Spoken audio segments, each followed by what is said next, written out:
I thought I'd do a bit of a book tag that I saw Read, or Read, or Red, whatever his name is, guy from Sydney, did recently, Reflections in Authors. It's his own book tag he's come up with, and there's some really nice questions in it that I thought um, I'd put a video out there and share my views. The first question is, which author do you think most embodies the idea of the author? And for me, this is Jonathan Franzen. And the reason for that is,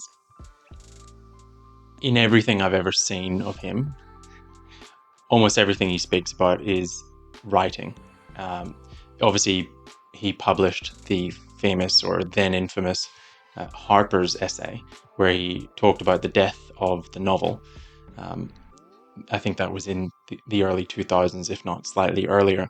And then he went on to publish, I think, 2 more books since then, and an essay collection, which included his essay about the death of the novel and traditional publishing. But he is just a man that, to me, great writer.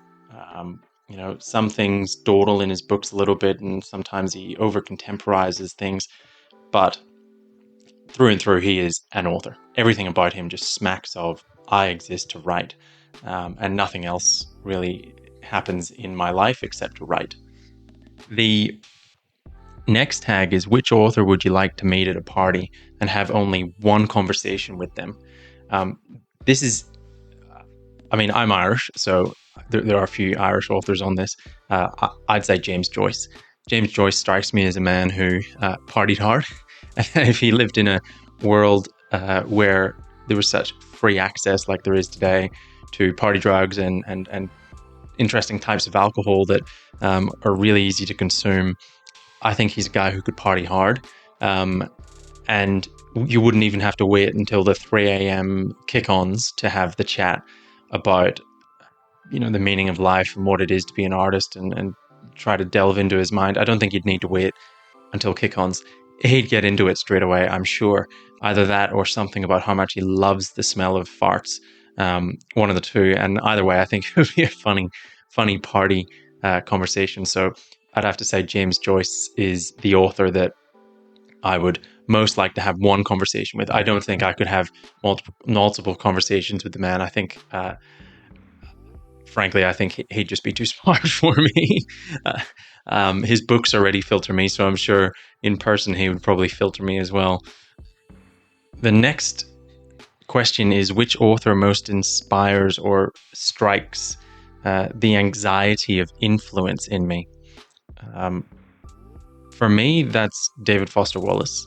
And the reason for that is that his voice and prose style is so in of itself and unique and sui generis that anytime I use something that I think comes from that, I just fear that, especially being my demographic and the types of work I like to write, I fear that people would assume that I'm just trying to do a ripoff. And the example of that most stands out for me is starting sentences with more than one conjunction or sort of joining phrase like that. And the most common one that he uses is "and but so." Now, frustratingly, "and but so" is quite a common turn of phrase where I'm from. So I find myself using it quite often. But I do fear that anytime I write that or anything similar, or have a noun phrase that is 10 words long connected by hyphens, that people are just going to say, look at this, uppity 20-something-year-old man trying to copy David Foster Wallace and all of his red flag literature. But you know what? Fuck him. I think you write whatever you want, read whoever you want. If you get something out of it, the point of literature is to experience other people's worldviews, and David Foster Wallace does that. Not that that's to the question, but nonetheless, I just felt like sharing that. The next is, which author seems the most different from me as a person, yet I resonate with their works? This one, I struggle to answer this, and the reason for that is that if I've read someone's works enough, I typically go down the YouTube rabbit hole and the Googling rabbit hole of trying to find out everything about that person. Um, and I don't know. I feel like maybe this is a fault of mine, but I don't feel like I've read um, enough of someone's work who is different from me as a person. I was thinking of even the likes of Franz Kafka. I've not actually read much, if anything, of his work, and I don't know. I like jazz. I like going on runs. I like having a structured life. So I'm not that different on the surface. I am, and there are other authors like that, even female authors as well, that I just sort of thought, like Otessa Moshfa, for example. I don't really know enough about her as a person to make that judgment call, and I've only read two of her works. But so yeah, I don't really have an answer for this one. I don't know enough about authors that I've read that are different from me, while also having read enough of their works to say that it resonates with me, or to say that I don't um, find that I'm similar to them in some way. So I don't have an answer for this one, unfortunately. The next is, who would you most like to meet simply to prove that they're real? And for me, this is Thomas Pynchon. There are answers in the fella in Read Red or Red Read alluded to this, that you could always go the classic, Homeric sort of answer, Shakespeare, that kind of thing. But to me, I'm not convinced that Thomas Pynchon's real. I doubt it. I somewhat suspect that his pieces, if we can call them those, are not from one mind. And I don't think they could be from one mind, because they are so disjointed, and sure, they come together in most ways, but they're so disjointed that I just don't think he's real. And obviously he has he's famously reclusive and appeared on a Simpsons episode but wore a brown paper bag, and there are no photos of him except for maybe 3 that get trotted around, and for all I know, they're photoshopped. So the one author I'd like to have dinner with just to prove that they're real is Thomas Pynchon. The next one is, which author do I find most seductive or enthralling in their incomprehensibility? And I've sort of already alluded to this a little bit. It's James Joyce. He filters most of us, and certainly filters me. I'm sure I'm not alone in having picked up Finnegan's Wake, a copy of which is just behind me, just there, picking that up numerous times and reading the first sentence, if you can call it that. River run past bend of bay and all that sort of nonsense. He filters me, and I think there's something enthralling and sort of attractive about that, in that I know that apparently what he did has completely changed literature, and stream of consciousness is one of the things that he helped push into the mainstream, and all the rest of it. But sometimes even just reading some of his short stories in Dubliners, I'm gone. I'm not there anymore. I'm not reading what's on the page, and it's straight over my head, or it's just not coming through to me. The way it's written is just so lyrical. Sometimes things rhyme that don't even rhyme. They're little half-quarter rhymes that just roll off the tongue so nicely. It's as if, and I know he did in his later life, it's as if it was all dictated by a man sitting at a bar with a glass of whiskey or two down him, and just letting it all spill out and flow out as smoothly as the whiskey went down. And you wouldn't have to understand the story to know that it just sounds nice and it sounds right, and it feels comfortable. But I can't understand a fucking word of it. Now, this next one is actually one near and dear to my heart. Is which author would you most like to have as a teacher? For me, that's Seamus Heaney, a poet from the north of Ireland, near enough to where I'm from. He is a Nobel laureate, um, wrote some beautiful poems. Blackberry picking is probably one of his most famous and one of my favorites. And I'm not aware of him ever having written a novel, although he did translate Beowulf, which is right there, and I have a video on up here on Beowulf by translated by Seamus Heaney. I would love to have him as a teacher. God rest his soul. He, to me, is one of the, I guess, bravest voices in literature that I've ever seen. A man not afraid to say what he wanted to say in a political climate that was actually dangerous to do. He wasn't overtly political, but he was saying things in his poetry that really did challenge the way things were, and challenged things that people didn't want to speak about. And I think that braveness is something. And then, of course, just a brilliant poet. And I am partial to a bit of poetry. So it would have been amazing to have him as a teacher. Coincidentally enough, my dad, a nurse, met him once, apparently.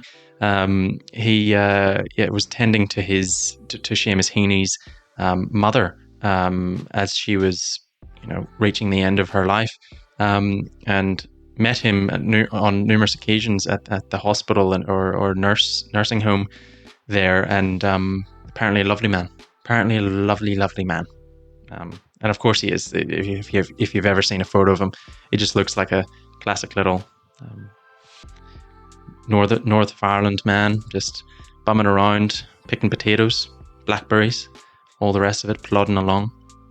Yeah, that's who I'd like to have as teacher. The next question is, which author was the first to show you how unique or powerful a book could be? And I was torn in this because on the one hand, I've got a cliche answer. And on the other, I have what I think is probably the more honest answer. And the more honest answer is whoever wrote The Boy in the Striped Pajamas. I don't know who wrote that. And although I have my computer there, my phone there, and a tablet over there, I don't really want to look it up. I can't be arsed. Whoever wrote that, I read that when I was still in primary school, so probably less than 12 years old. I think maybe 10 years old. And that was a pivotal moment in what I understood books could do. Before then, everything that I had read had been, boyish fantasy. I had read The Hobbit. I had read some books like Aragon and the likes of that, things that boys typically do. And it was all made up stories about relatively low stakes adventures where maybe someone dies along the way, but it's not the main character, and nothing really is hidden from the viewer or from the reader. But The Boy in the Striped Pajamas, that was a book that really opened my eyes to, first of all, what can happen in the world. But second of all, what can be done about that in a book, and how it can be conveyed in a book. And that's something that I hadn't seen before. I mean, I was only 10, so everyone has to have a first book like that. But for me, it was that. The cliche answer would have been Shakespeare. And that's because, it opened my eyes to what highbrow literature could probably be. And that was, in the first couple of years of high school. Which author has given you the most profound ideas? For me, this is Samuel Beckett, and I've only just started reading Beckett's work. I've started reading his complete collection of short prose, and by far and away, the ideas that he's grappling with in what he has called his residua in this collection, although they hadn't been collected before, and he, by all accounts, didn't intend to have them collected, are profound. In such short order, he brings to mind so many deep-seated fears about death, the meaninglessness of a life, not necessarily life in general, but what can happen if you don't take life by the scruff of the neck and make it yours, and how if you don't do that, you can go on your adventure and you can build your boat, but at the end of it, you'll be in a coffin. And the last question is, which author do you think never wrote their masterpiece, their magnum opus? And I have what I think might be a slightly controversial answer for this, and that's David Foster Wallace. I know this is the second time he's appeared in the list. I think that what has been published as The Pale King, a copy of which I have just here, The Pale King, would have been his masterpiece had he not met an untimely end. I think that The Pale King is what he was always trying to explore. I think that in Infinite Jest, he skirted along the top of the lake and didn't quite reach the depths that he wanted to on the topic of why are we trying to fill whatever it is we're trying to fill. Infinite Jest obviously deals with multiple forms of addiction to entertainment, addiction to drugs, addiction to sex. In Hal's older brother, whose name escapes me. And I think that what was really at the root of that inquiry that he was engaging with in Infinite Jest was not so much why are we addicted to things, but why are we addicted to things to try to fill whatever it is we're trying to fill? What is that emptiness? And The Pale King, which has been posthumously published in an order that we don't know if that's the intended order, and we don't know which bits he intended to keep in or not keep in. We don't know what else he intended to write at some point in the future. It wasn't a completed novel. It hadn't gone through the 10 dozen or however many edits that or revisions that he did on Infinite Jest. So it's a partial work. I think that would have been his magnum opus. And I think that because he was finally getting at the inquiry that he was really trying to get at, which is why are we afraid of boredom? Why are we afraid of engaging in something that isn't enthralling? And when we live in a world where so much of modern life requires that of us, what do you do about it? I think that's what he was going to grapple with in The Pale King, and unfortunately never got a chance. I mean, it's still a good read and still beautiful, and it just doesn't quite reach the heights of Infinite Jest. I think it would have far exceeded Infinite Jest had he been alive to revise and edit it. And so that's the book tag. Feel free to, if you're watching this and you have a channel, do one. Thanks very much to Read Red for coming up with this. It's probably the first book tag that I've seen that I actually thought was worthwhile and not just slop. Trying to give reviews of books and all the rest of it in a top 5 and all that sort of silly nonsense. The questions are actually quite engaging and allow for some meaningful engagement. If you like this video, feel free to like and subscribe. Those things are down below, as you know. I've also got a Substack, and the link for that is down in the description box. So thanks.